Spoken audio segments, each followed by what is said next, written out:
Well, thank you all so much for joining me today. I'm Forgiveness Willie, teaching forgiveness from the Ozarks. We're using A Course in Miracles as our guide to learn to forgive.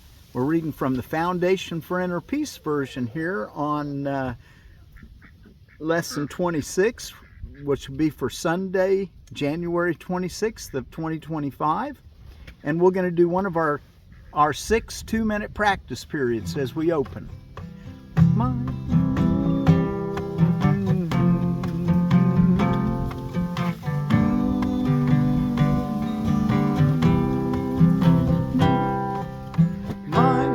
attack, thoughts are attacking my invulnerability. My attack, thoughts are attacking my invulnerability.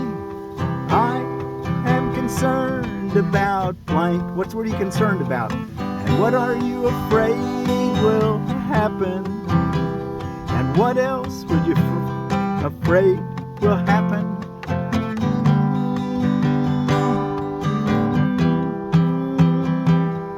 I am concerned about blank. And I am afraid blank will happen. I am concerned about I'm afraid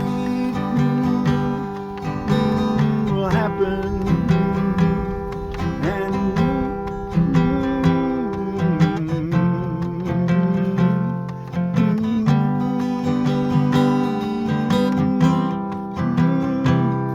that thought is an attack on myself, an attack upon myself.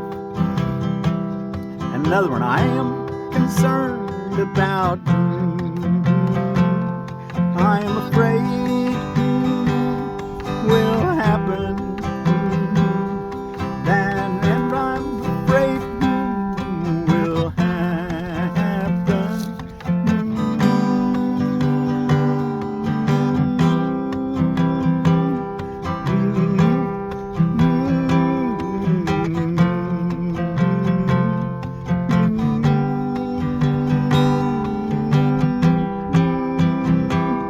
That thought is an attack upon myself, an attack upon myself. Another one, I am concerned about, I'm afraid will happen.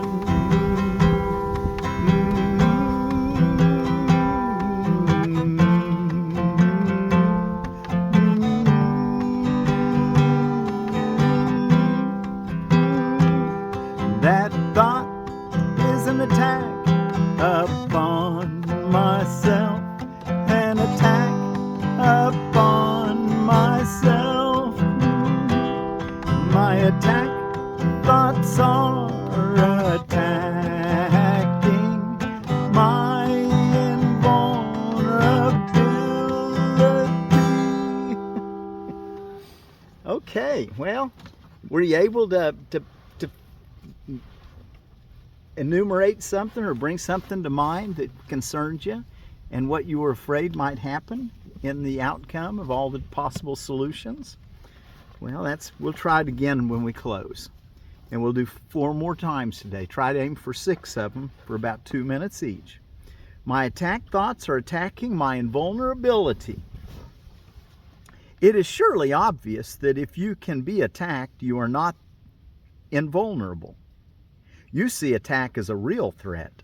That is because you believe that you can really attack. And what would have effects through you must also have effects on you. It is this law that will ultimately save you, but you're misusing it now. You must therefore learn how it can be used for your own best interests, rather than against them. Because your attack thoughts will be projected, you will fear attack. And if you fear attack, you must believe that you are not invulnerable. Attack thoughts, therefore, make you vulnerable in your own mind, which is where the attack thoughts are. Attack thoughts and invulnerability cannot be accepted together. They contradict each other. The idea for today introduces the thought that you always attack yourself first. If attack thoughts must entail the belief that you are vulnerable, their effect is to weaken you in your own eyes. Thus, they have attacked your perception of yourself. And because you believe in them, you can no longer believe in yourself. A false image of yourself has come to take the place of what you are. Wow, isn't that something? So you thought that attack thoughts were useful, so you used them, but you didn't realize that they made you feel invulnerable, so they really were attacking you, which is our lesson. My attack thoughts are attacking my invulnerability. And the only way you'll ever see that is to quit using attack thoughts. Don't even think that they'll have any value. They only can harm you. We think that we got to protect ourselves by attacking. It makes us weak and vulnerable, which is not our reality, but we believe it's our reality because it's a vicious circle. You know, we believe in attack thoughts, and therefore we think we're being attacked. You got to lay down your attack thoughts, and then you'll realize that there was always another solution, always. One that was based out of love, out of God's goodness, out of God's omnipotence, how he can change space and time to make it all work out just perfectly without attack. Practice with today's idea will help you to understand that vulnerability or invulnerability is the result of your own thoughts. Nothing except your thoughts can attack you. Nothing except your thoughts can make you think you are vulnerable. And nothing except your thoughts can prove to you this is not so. 6 practice periods are required in applying today's idea. A full 2 minutes should be attempted for each of them, although the time may be reduced to a minute if the discomfort is too great. Do not reduce it further. Okay, so the bare minimum is 6 times for 1 minute if the discomfort's too great. But, you know, well, the discomfort is only because you're looking at things that you hadn't yet approached the beginning. Remember yesterday that we hadn't gone far enough?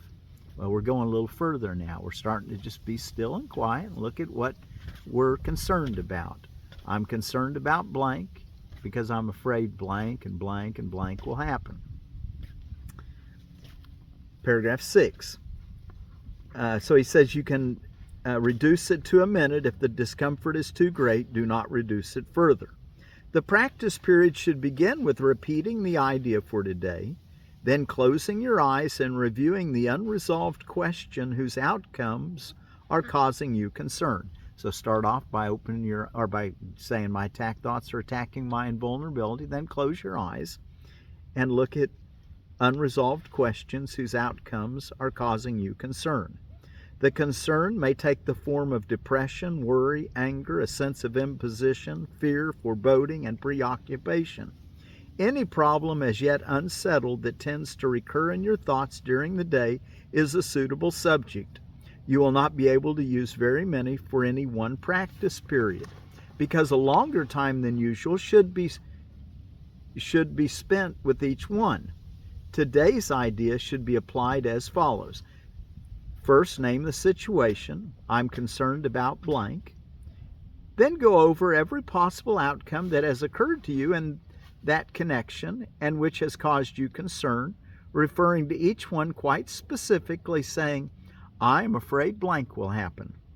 If you're doing the exercises properly, you should have some 5 or 6 distressing possibilities available for each situation you use, and quite possibly more.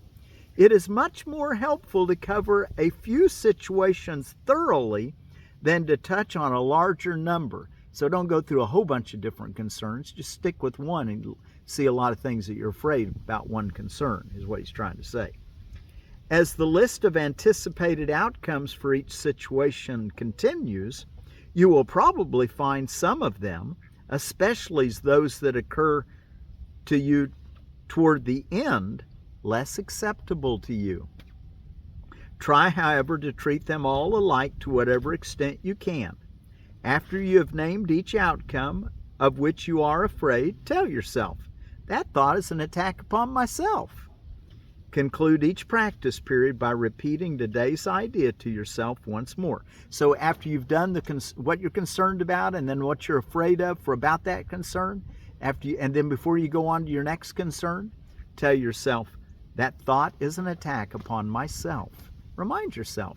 And then when you're totally finished and you've done your 2 minutes, then close again with, my attack thoughts are attacking my invulnerability, the way God created me. I've changed it with my beliefs. That's what we're wanting to. That's what now we're wanting to change. Reverse the thinking of the world entirely with this thought. The Illusions of the Ego, Chapter 4, Introduction. The Bible says that you should go with a brother twice as far as he asks. That's a quote that Jesus was recorded as saying in Matthew chapter 5, verse 41. It certainly does not suggest that you set him back on his journey. Devotion to a brother cannot set you back either. It can lead only to mutual progress. The result of genuine devotion is inspiration, a word which properly understood is the opposite of fatigue. To be fatigued is to be dispirited, but to be inspired is to be in spirit. To be egocentric is to be dispirited, but to be self-centered in the right sense is to be inspired or in spirit. And that self-centered in the right sense, talking about following your true self, the Christ self. It's a capital S, the part that's united with God. Not the ego self, not self-centered in that respect. That's how it's usually used in this world. But he's saying self-centered in the right respect, or in the right sense, which is letting the Holy Spirit guide you, your true self. The truly inspired are enlightened and cannot abide in darkness. Paragraph 2. I can speak from the Spirit or from the ego. You can speak from the Spirit or from the ego as you choose. If you speak from Spirit, you have chosen to be still and know that I am God. And of course that be still and know that I am God is taken from Psalms chapter 46, verse 10. Isn't that nice? It's one of my favorites. Be still and know that I am God. You know, God's in charge. He's here always. The small, still voice. These words are inspired because they reflect knowledge. If you speak from the ego, you're disclaiming knowledge instead of affirming it, and are thus dispiriting yourself. Do not embark on useless journeys because they are indeed in vain. The ego may desire them, but spirit cannot embark on them because it is forever unwilling to depart from its foundation. And the word foundation there is capitalized because referring its foundation is God. The Spirit's unwilling to ever depart from that. Paragraph 3 in the introduction. The journey to the cross should be the last useless journey. The journey to the cross should be the last useless journey. Do not dwell upon it, but dismiss it as accomplished. If you can accept it as your own last useless journey, you are also free to join my resurrection, says Jesus. Until you do so, your life is indeed wasted. It merely reenacts the separation, the loss of power, the futile attempts of the ego at reparation, and finally the crucifixion of the body, or death. Such repetitions are endless until they are voluntarily given up. Do not make the pathetic error of clinging to the old rugged cross. Boy, I hope that might be a little bit hard for a lot of us to accept in the beginning, hearing that. It's almost like he's making a mockery of the crucifixion, but he's not. He's just saying that our power lies in the resurrection, not in death. Okay? Do not make the pathetic error of clinging to the old rugged cross. The only message of the crucifixion is that you can overcome the cross. Until then, you are free to crucify yourself as often as you choose. This is not the gospel I intended to offer you, says Jesus. This is not the gospel I intended to offer you. We have another journey to undertake, and if you will read these lessons carefully, they will help prepare you to undertake it. Are you reading that? I would encourage you on that. Listen to me, but go back and read them yourself too. And just take the time to let it kind of settle in. That'd be the fastest way to make your process, or you make your ascent. And if you're just going to listen to me, well, at least you're doing that. Good for you. Thank you. Okay. Right teaching, or just read it. Don't listen to me. If you just read it. I'm just trying to be like a little, cheerleader to help you actually do the work. Right teaching and right learning, section 1.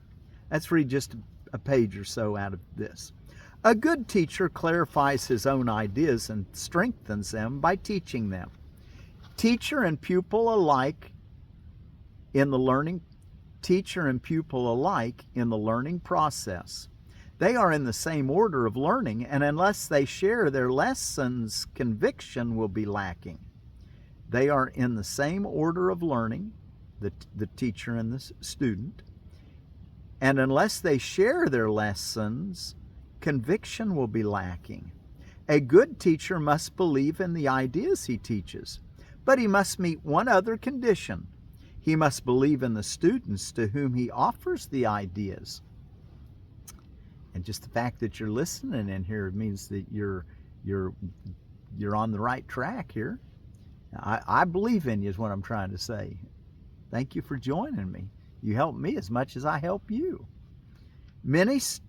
Paragraph 2, many stand guard over their ideas because they want to protect their thought system as they are.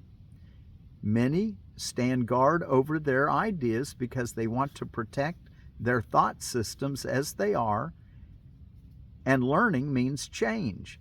Change is always fearful to the separated because they cannot conceive of it as a move toward healing the separation.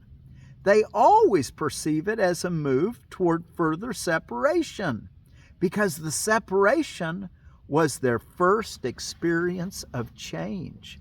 Wow. You believe that if you allow no change to enter into your ego, you will find peace. This profound confusion is possible only if you maintain that the same thought system can stand on two foundations. Nothing can reach spirit from the ego, and nothing can reach the ego from spirit. Spirit can neither strengthen the ego nor reduce the conflict within it. The ego is a contradiction. Yourself and God's self are in opposition. They are opposed in source, in direction, and in outcome. They are fundamentally irreconcilable because spirit cannot perceive and the ego cannot know. They are therefore not in communication and can never be in communication. Nevertheless, the ego can learn, even though its maker can be misguided. He cannot have or make the totally lifeless out of the life given. Paragraph 3. Spirit need not be taught, but the ego must be. Learning is ultimately perceived as frightening because it leads to the relinquishment, not the destruction of the ego, to the light of spirit. Let me read that again. Learning is ultimately perceived as frightening because it leads to the relinquishment, not the destruction, of the ego to the light of spirit. This is the change the ego must fear because it does not share my charity. My lesson was like yours, and because I learned it, I can teach it. I will never attack your ego, but I'm trying to teach you how its thought system arose. When I remind you of your true creation, your ego cannot but respond with fear. 4. Teaching and learning are your greatest strengths now. because they enable you to change your mind and help others to change theirs. Teaching and learning are your greatest strengths now, because they enable you to change your mind and help others to change theirs. Refusing to change your mind will not prove that the separation has not occurred. The dreamer who doubts the reality of his dream while he is still dreaming is not really healing the split mind. Your dream of a separated ego you dream of a separated ego and believe in a world that rests upon it. This is very real to you. You cannot undo it by not changing your mind about it. If you are willing to renounce the role of guardian of your thought system and open it to me, I will correct it very gently and lead you back to God. And the last paragraph we'll read today, 5. Every good teacher hopes to give his students so much of his own learning that they will one day no longer need him. This is the one true goal of the teacher. It is impossible to convince the ego of this because it goes against all of his own laws. But remember that laws are set up to protect the continuity of the system in which the lawmaker believes. It is natural for the ego to try to protect itself once you have made it, but it is not natural for you to want to obey its laws unless you believe them. The ego cannot make this choice because of the nature of its origin. You can because of the nature of yours. Okay, let's see. Let's look what's going on around the world today. I found that, let's see, what is there any religious holidays? Yaum al Mabath, and I don't know if I'm pronouncing it right, also called Lalat al Miraj, and it commemorates when Muhammad took a journey from Mecca to Jerusalem and ended up ascended into heaven in 621 AD. International Environmental Day. I definitely want to protect the environment best we can. It's part of us. You can't live without the trees. They're part of your lungs. Green Juice Day. I made some green juice today. Just mix a bunch of greens, cucumber, celery, spinach, and kale, and blend it up with some water in it and drink it. I added carrot and an apple too, give it a little better flavor. But it's easy. That way you're eating pulp and everything. Just blend it. I don't make juice because it wastes so much of that pulp. I think it's good for you. Okay, and it's let's see, what is it? Pistachio Day. Jacob sent pistachios to Egypt, the governor of Egypt, which happened to be his own son. He didn't know. Yeah, you can read about that in Genesis 43:11. Pistachios, Pistachia, the genus, and there's 11 species. The one that we use the most is Vera. It grows in the hot, dry summers and mild winters, zones 7 through 11. The San Joaquin Central Valley is the main place they grow in the United States.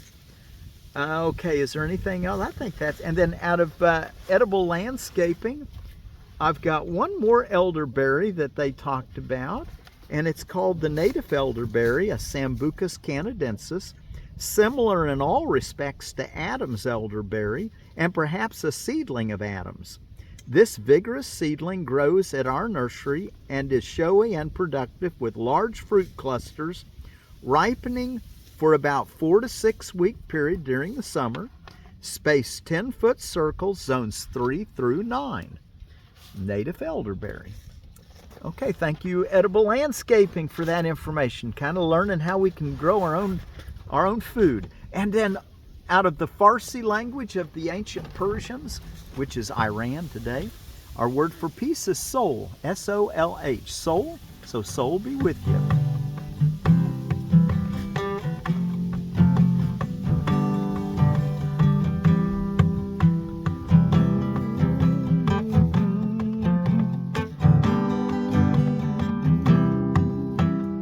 My attack thoughts are attacking my invulnerability.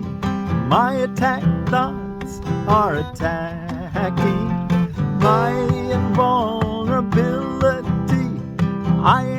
concerned about. What are you concerned about? I am afraid will happen.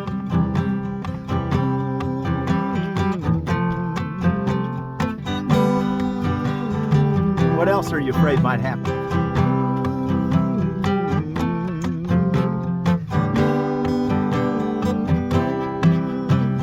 But that thought is an attack upon myself. Another one. I am concerned about. I am afraid will happen. What else are you afraid?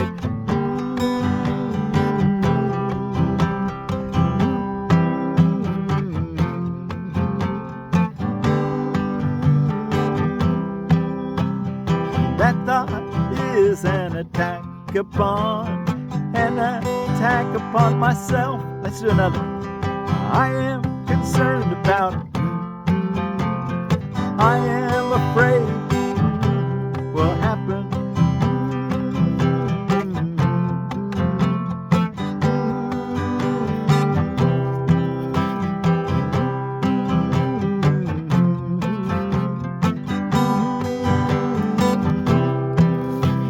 But that thought is an attack upon myself. We got time, let's do another one. I am concerned about.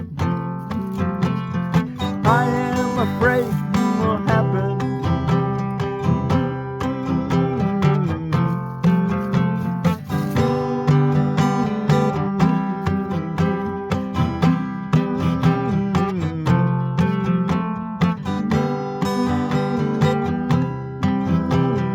That thought is an attack upon myself. And then close it with my attack thoughts are attacking my invulnerability. My attack thoughts are attacking my invulnerability. Okay, well maybe you got one of your practice periods right then. Maybe the other one also. You might have got 2 now. Be sure to do 6 today for 2 minutes each. And if it's too uncomfortable to do it, do at least for 1 minute 6 times, okay? And until tomorrow, practice my attack thoughts are attacking my invulnerability. Solh.